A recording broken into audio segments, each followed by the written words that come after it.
which is, the threat aspect. Like, if Charlie Kirk was afraid of leftists, murdering him in public, I don't think he would be going to a college campus and letting a crowd of like 3,000 people come 10 feet in front of him. I'll be honest with you, as someone who toured with him, that was my biggest fear, was somebody coming up point blank, having something concealed, and just bang. Like, because that's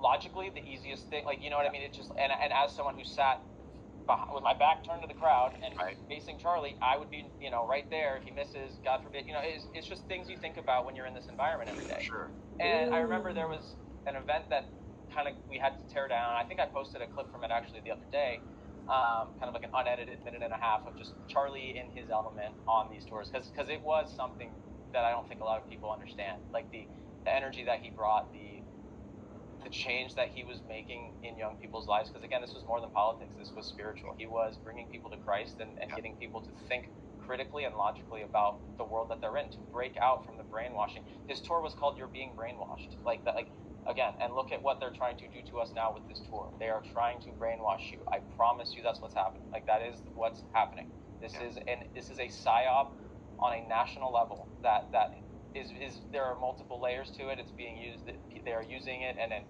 doing it in many different ways.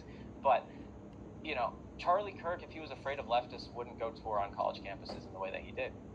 He just wouldn't. They would have a much higher security apparatus if that was the case, and that wasn't the case. The guys that toured with him, the security guys, I know a lot of them. I worked very closely alongside them, right? As far as I was concerned, I thought they all would take a bullet for Charlie if it came to that, right? Granted, the way we saw it play out, they didn't have an opportunity to. So there's questions I have about the measures that were taken after and the decisions that were made, obviously, as any logical person who really cared about Charlie, I feel like, would.